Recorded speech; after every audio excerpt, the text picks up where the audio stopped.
Olá, caros internautas, estamos aqui para mais uma videoaula em fitopatologia, desta vez abordando manejo agroecológico de fitomoléstias.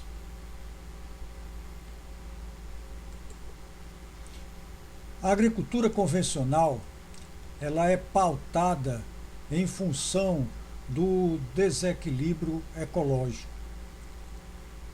A exploração através da monocultura leva a esse desequilíbrio e cada vez mais a pressão de seleção faz com que pulverizações químicas sejam utilizadas em demasia.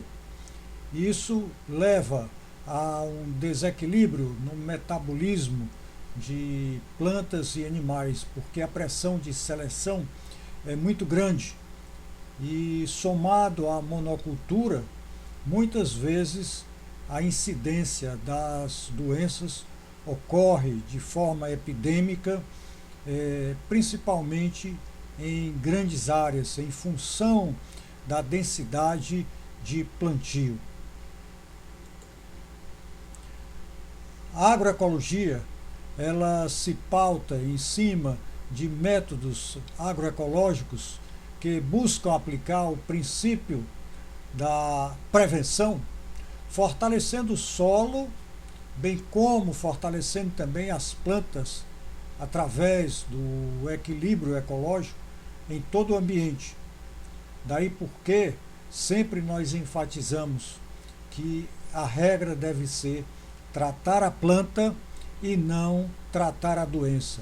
Porque se você puder se anteceder aos fatos, você facilmente vai resolver os problemas, porque a partir do momento que você tem uma planta bem nutrida, você com certeza terá um menor número de incidência de fitomoléstias, tanto em intensidade como em severidade.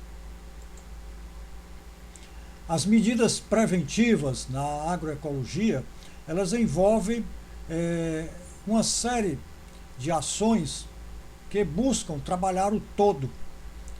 Plantio de variedades e espécies que apresentem boa resistência a pragas e doenças.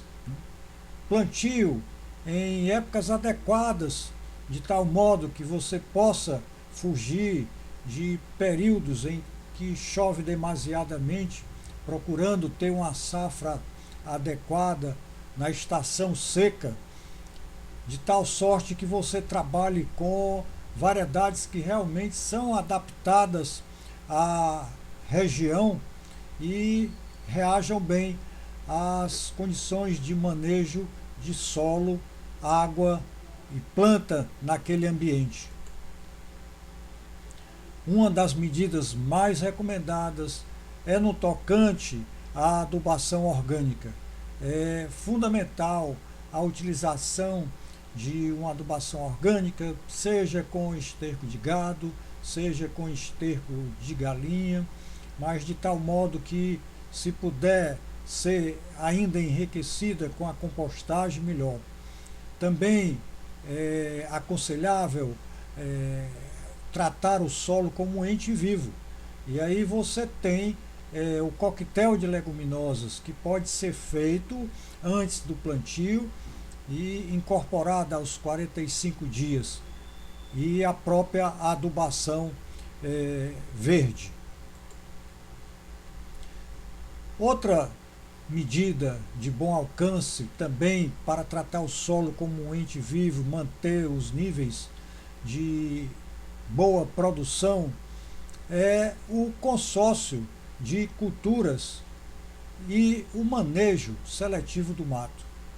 Evitar plantar seguidamente a mesma cultura, porque isso leva com certeza ao desequilíbrio.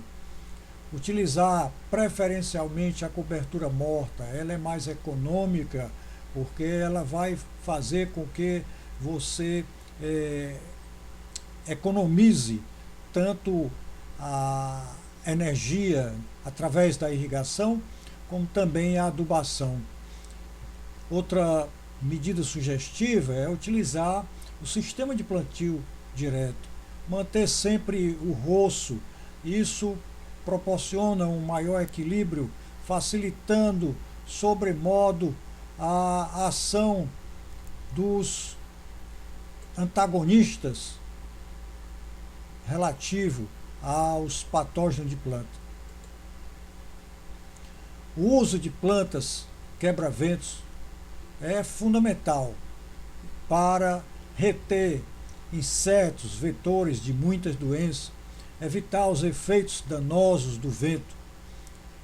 Ademais, também aconselha sempre, dentro da filosofia de tratar a planta e não a doença, promover uma adubação equilibrada, tanto com macro como micronutrientes, né?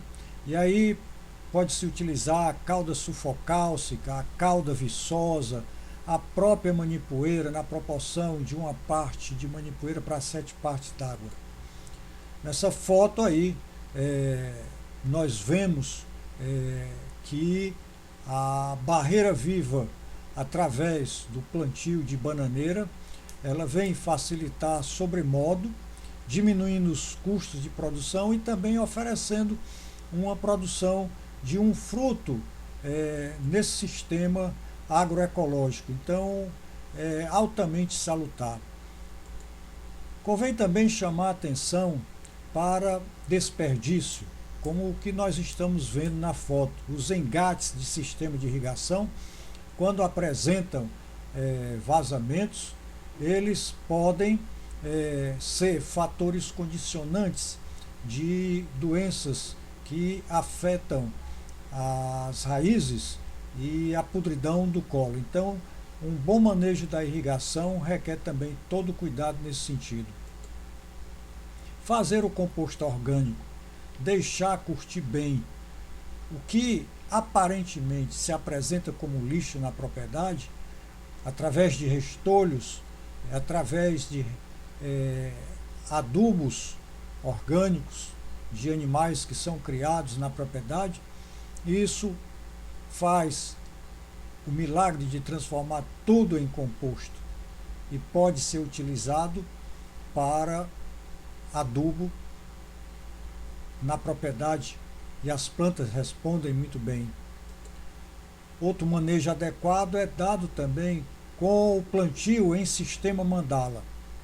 É bem mais econômico, tem como objetivo produzir alimentos para o agricultor. A diversidade de culturas que são plantadas, ela facilita sobremodo o equilíbrio ecológico, dificultando o surgimento de doenças. E caso essas apareçam, elas convivem dentro do nível de dano econômico. A irrigação deve ser manejada diariamente dentro da necessidade do plantio, evitando os horários mais quentes, bem como evitando o excesso de água.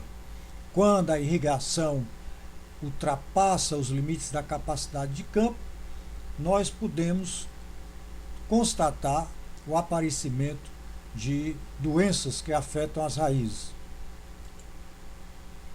Aqui nós estamos vendo um exemplar de pimentão com galhas produzidas por nematóides. Então é importante uma boa adubação orgânica para promover o equilíbrio ao solo, facilitar os antagonistas, os nematóides, e dificultar sobremodo o ataque destes fitopatógenos. Outro detalhe também, em plantio de cenoura cultivada no sistema mandala, a presença de galhas de nematóide. Então isso deve ser evitado a qualquer custo, trabalhando preventivamente este solo, se necessário for fazer uso da Crotalaria spectabilis e do cravo de defunto, que apresentam um quimiotactismo positivo, indo atrair e matar esses nematóides. Métodos simples de irrigação de baixo custo, utilizando cotonete, são altamente aconselháveis e de fácil manuseio. O microclima do patossistema agroecológico, ele promove a diversidade da floresta existente dentro da propriedade, pois é recomendável que sempre deixe uma área de preservação para evitar o desmatamento completo. De qualquer modo, um microclima dessa natureza dificilmente vai proporcionar condições para que surjam algumas doenças. Esta, por exemplo, o oídio, normalmente surge em áreas mais descampadas com umidade relativa abaixo de 60%. Quando é dado o manejo agroecológico, as condições de umidade relativa do ar são bem superiores a 60%, facilitando sobremodo o convívio com essa doença em baixos níveis, muito abaixo do nível de dano econômico. Por fim, cabe ressaltar que a compostagem, que o uso de biofertilizante é fundamental. E esse biofertilizante, depois de fermentado, estará apto, quer seja na forma de churume, quer seja na forma de manipoeira, para ser aplicado. São os defensivos naturais, fundamentais para a aplicação no manejo agroecológico. Enfim, a regra no sistema de manejo agroecológico é a prevenção, tratar a planta e não a doença. Estas são as nossas referências bibliográficas. Obrigado e até a próxima.